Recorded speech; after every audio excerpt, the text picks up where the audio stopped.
Tennessee Tech head coach Dewayne Alexander, the Golden Eagles, coming off a loss to FBS Tennessee this past week. They're going to open OVC play, hosting Eastern Illinois, who's in search of their first win also. That'll be Saturday afternoon. So, Coach, just thoughts on the Golden Eagles, and then we'll go into questions. Well, we're excited to get into conference play. We've had a tough stretch here. The first 3 games of the year, we played 2 quality Southern Conference opponents, and we, of course, played an SEC opponent on the road last weekend. I did like the fight in our team, especially the first half of the game. Our guys really played hard. You go back and watch the tape. They fought hard. They played hard. We had some opportunities in the first half of the game to really take advantage of some situations that we created. Our defense had a big 4th down stop, gave us the ball at midfield, and we turned around a few plays later and turned the football right back over. And then Javian Allen, one of our freshmen, caused a fumble, and Cam Hudson picked it up and ran it deep into their territory. We missed a field goal there, but at least we were doing some things. Our sideline, was excited, playing hard, and had the really a chance there early in the game to at least do a couple things to at least keep us in the game longer. And we weren't able to convert on a couple of those, and then we turned the football over to start the second half. 2 straight times, and back to back. One of them was a pick 6. And, right now our big Achilles heel has been turnovers at the quarterback position. We've thrown 8 interceptions in 3 games, and many of those interceptions have been on our end of the field, and so you just simply, I don't care who you're playing, whether you're playing an SEC team, a Division III team, a Division II team, a conference opponent, it doesn't matter. Whenever you're not, you have 4 turnovers in Neyland Stadium, it's not going to be a pretty day. That's the bottom line. Whenever you turn the football over like that against anybody, the statistics show that if you have 4 turnovers in a game, really you have like a 6% chance of even winning a football game. Period. To win, if that's all you did was turn, you can't do that. And we've got to play better there, at that position. And all we can do is continue to work there and work on that, and then continue to address those things. But, we are like everybody in the OVC. We got a clean slate right now. Our goals on our goal board every year is win the Sergeant York Trophy, because I think if you be competitive in your state against the in-state teams, that always gives you an opportunity to be competitive in the conference. We've not played a Sergeant York game yet, and we still have the trophy in our trophy case, so we want to keep it there. We still have the opportunity to do that. We've not played an OVC game yet, and we get to start our OVC schedule for the first time in a long time since I've been around here, even with Coach Brown, and since I've been back as the head coach. We get to start at home. We're getting to play 2 OVC games back to back at home to open the conference schedule. So we're excited to be back home, and we've got an opponent coming in Eastern Illinois that really very similar to us. They played 2 Missouri Valley Conference teams. They played very competitive, and it played well. They played an SEC opponent, on the road in South Carolina.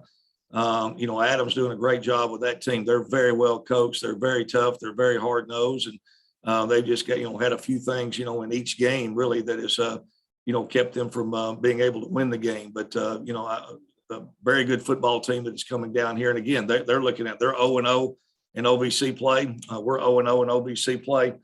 Play at 1:30 Saturday. We're excited about the game, and roll up our sleeves and ready to go to work. Thanks, Coach. I know we got a couple people here. We're going to go to Ben from the Herald Citizen first, and then Dan, you'll be after that. So Ben, go ahead with your questions. Coach, you talked about it for a second, but what is there anything else that jumps off of the film about Eastern Illinois to you? Just very solid.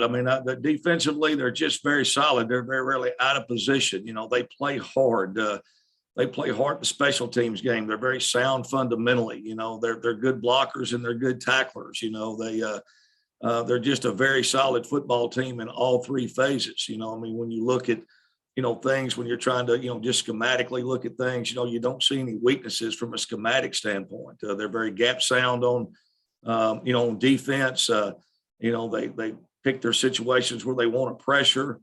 They have some outstanding young players. They play a lot of players. They blocked a punt against us in last year's game. That was really the difference in the game. We played a very close game with them up there last year. They blocked a punt, ran it in for a touchdown. They blocked a punt against Illinois State.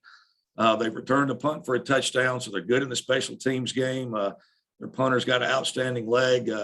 offensively, their offensive line, all the guys that played in the spring are the same guys that are back this fall. They're getting continuity in the offensive line.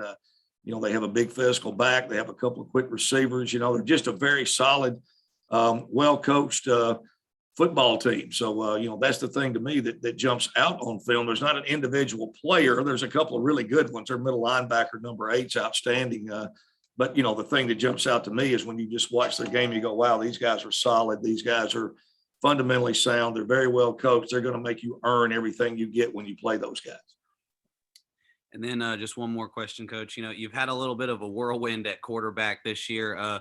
How's Willie Miller doing? And what can you tell me about the quarterback, situation? Well, whirlwind, that's a good word for it. I've got all kind of words for it. Whirlwind, I could probably throw another 15 or 20 descriptions out there for it. It's just kind of where we've been.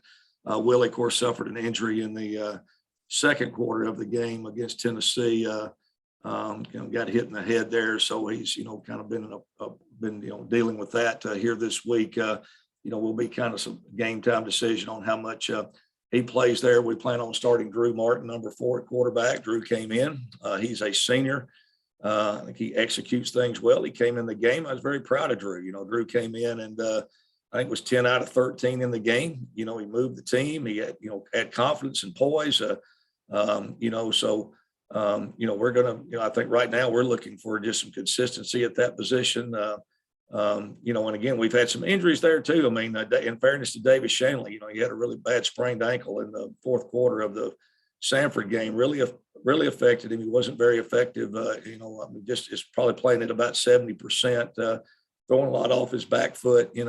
So there's been a kind of an injury situation there. We've had both of them. Willie suffered an injury in the Tennessee game in the second quarter and had to sit the second half, and we'll have limited ability this week in practice. But we're going to start Drew Martin in the game, and he's going to be our starting quarterback. And we're going to rally around him, and offensive line wise, hopefully get a couple guys back and and be able to play just more sound and consistent there. I think the biggest thing is, even with all of it, it's been more what we've done to ourselves. We've got to string together some good plays. It's got to be consistent. We'll make a good play and then we'll turn around the next play. And, it's usually just one guy. We just got to be more consistent offensively. And I think we can be more consistent at the quarterback position. We'll be more consistent as an offense. So that's kind of where we're at and kind of the direction that we're heading right now.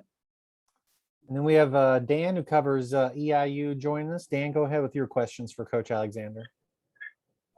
Morning, Coach Alexander, or maybe it's afternoon where you're at, but I'm going to just cut it down to one question for your time. But with the quarterback change, how does that change your offensive approach?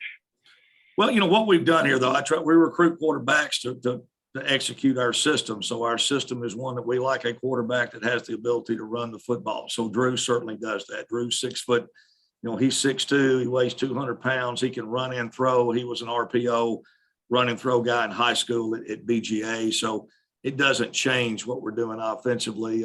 Lim Wash, a freshman that we signed, who was the Kansas Player of the Year out in Kansas from Derby High School, won 3 state championships out there, was the state Player of the Year in the state of Kansas. Lim can run and throw. Willie can run and throw. Davis Shanley can run and throw. Davis has been limited with his ankle injury. He did some nice things with his feet early on in the game in Sanford until he was injured, but it doesn't affect us, our scheme and what we're doing, everything that we're going to try to do, our play sheet, everything else, it stays the same. We really don't have to change up, our style or anything else. All of our quarterbacks can execute and do what we like to do offensively. Appreciate your time today, Coach. Yes, sir. Thank you. Dan, we have time for another one. If you want to do one more, Coach George hasn't joined us, so feel free we'll make this the last question. All right. Well, Coach Alexander, I've asked a couple other coaches this, obviously a different OVC schedule this year with Eastern Kentucky and Jacksonville State leaving. Just curious to get your thoughts on, how unique this particular fall schedule is. Yeah, and it really hasn't hit home yet, so to speak, because we're just now starting conference play, and really I haven't seen a ton of the teams. I've watched some of it, but, obviously preparing for all of our non-conference games at this point. But, I haven't really seen all of our conference teams play a ton yet, like you normally do once you get into the season. We've played 3 non-conference games, to this point. None of the teams have played each other in conference play yet. So I think it really sinks in more, as the season goes. We were scrambling trying to find some football games. I mean, that's the bottom line. We find out in January, that we're going to have to find 2 football games. And a lot of times your schedule is booked out, 4, 5, 6 years, in advance. So trying to find teams in January of 21, February of 21, trying to find a football game for the fall is not easy. And we were playing in the spring, and then you're looking for football games, for the fall. And it's Right. important, it's important for us to have home games. It's important for us to have a good schedule. Scheduling is important when you're trying to build your program, and do anything. I mean, scheduling, you look at all the teams. I mean, look at the SEC, even Alabama. Alabama doesn't sit there and, they play all the SEC games they're required to play away, other than that, they get people to come into their place to play. They don't play a lot of, home and home series, with people, they like to play at home, and so do we. I mean, so does everybody in the league, and so we lost a home game, there's some teams in our league lost a couple of home games, and that's unfortunate. It put everybody in a bind. We were fortunate to find a couple of teams, to play, but they're not conference opponents, and they're teams we've never played before. I have no idea. I don't know a whole lot about them other than we were able to get them on the schedule for the fall. We got some teams in our league that are playing some conference teams twice. One's a conference game, one is not, and I think that's unfortunate. I'll just call it out. I do. I think it's a bad deal, but it is what it is. Everybody's dealing with it, but it hasn't really, hit home yet. We haven't played, started conference play yet. I do know, we traditionally, since I've been an assistant coach here, when Coach Spoo was there, we played Eastern Illinois. We played Southeast Missouri, all while I've been an assistant coach here, head coach here for many years. So we do open the season with, I know this, I'm glad. It seems like we've always had those guys on the road. I'm so glad to be playing EIU and SEMO back to back in Cookeville. We've made that trip 2 years in a row. We've gone to up there on back-to-back weeks. We had 2019, we played at Western Illinois. We played at Eastern Illinois, and we played at SEMO back to back to back in 2019. So I am excited to have those teams here. And really, I think the OVC schedule, still a lot of traditional teams on it. So it really hadn't hit home with me yet, as far as that goes. But and we'll deal with it and press on. And I'm looking forward to the game this week with Eastern Illinois, because I know we're going to get a team that comes in here that plays the right way, class act, class head coach. Really like what they're doing. I like how Coach Cush is trying to build his program. He's trying to build it like we are, trying to build it the right way, recruit the right way, develop players, be about the right things. A lot of respect for him. Look forward to competing against their team. Thanks for your time and your honesty today, Coach. Appreciate it. Yes, sir. Coach, appreciate you. Best of luck this weekend. We'll talk to you next Tuesday. Thanks, Kyle. Appreciate it.